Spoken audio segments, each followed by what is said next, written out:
Good morning, students. Today I am going to explain you heat chapter. I am going to explain you heat chapter from the beginning. First of all, let us see what is heat. We all know that energy will have different forms. Energy will have different forms. For example, kinetic energy, potential energy, light energy, electrical energy. Similarly, heat is also a form of energy. Similarly, heat is also a form of energy.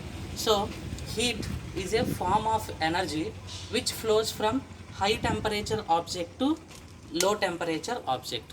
For example, if you take in summer season nowadays, outside surrounding temperature is around 42 degrees centigrade, whereas inside in our room temperature will be only 25 degrees centigrade. That is why when we do not switch on air conditioner, then all the heat energy which is present outside, it will flow into our room through the windows or through the doors. As a result, our room will become very hot. So this is the best example for heat energy. Heat energy is a form of energy which always flows from high temperature object to low temperature object. Now let us see units of heat energy. What are the units of heat energy? Since heat is also a form of energy, heat energy is also a form of energy. Heat will have same units as that of energy. So what is the units of energy? Units of energy is nothing but joules. That is why SI unit of heat is also a joule. Whereas CGS unit of heat will have one special unit that is called as calorie.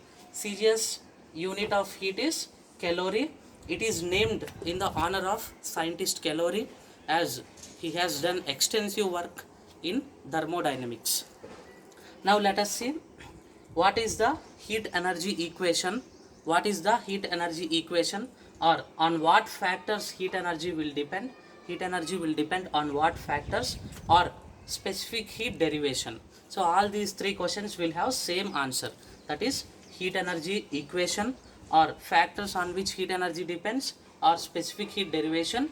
All these three questions will have same answer, that is heat energy is directly proportional to mass. Heat energy is directly proportional to mass. For example, if we are going to heat water in order to have bath, for example, if we heat water in a small vessel, if you take less amount of water, then if you want to heat it, less heat is sufficient to heat that water.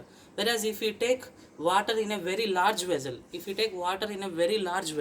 in order to heat that water, we need lot of heat energy. That is why heat energy is always proportional to mass, and Q is directly proportional to M, and heat energy is directly proportional to delta T. Delta T means temperature change. Heat energy is directly proportional to delta T, change in temperature. For example, if we are heating water from 25 degrees centigrade to 30 degrees centigrade, then less heat energy is sufficient. Whereas if you want to heat water from 25 to 25 degrees centigrade to 50 degrees centigrade, then more amount of heat energy is needed.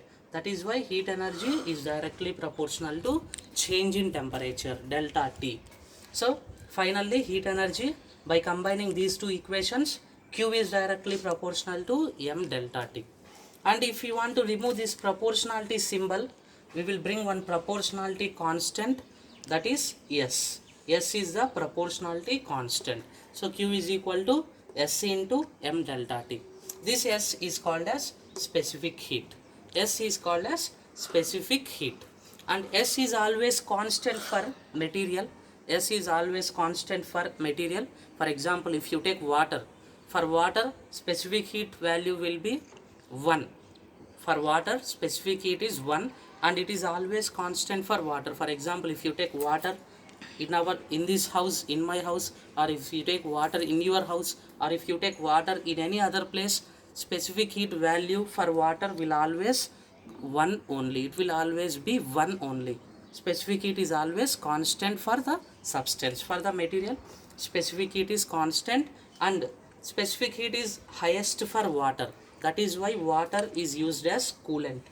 In automobiles, when engine gets heated a lot, we will pour water in the engine in order to cool the engine. That is why water is used as coolant, because it is having highest specific heat.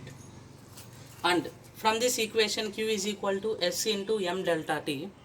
If we bring S to other side, if you want to write formula for S, then S is equal to Q by M delta T. From this equation, S is equal to Q by M delta T. This is the equation for specific heat, or this is the derivation for specific heat. Now let us see units of specific heat. We will get units from the formula. If you want to find the units, we need to look at its formula always. First let us see SI units. What are the SI units? See, for heat energy, SI unit is joule, divided by, for mass, SI unit is kg, and for temperature, SI unit is Kelvin. So SI unit is joule per kg Kelvin. Now if you want CGS units, so for heat energy, CGS unit is calorie, and for mass, CGS unit is gram, and for temperature change, CGS unit is centigrade. So CGS unit is calorie per gram degrees centigrade. And you need to remember two important values for specific heat. That is, first one, for water specific heat is 1 calorie per gram degrees centigrade, and for ice specific heat value is 0.5 calorie per gram degrees centigrade.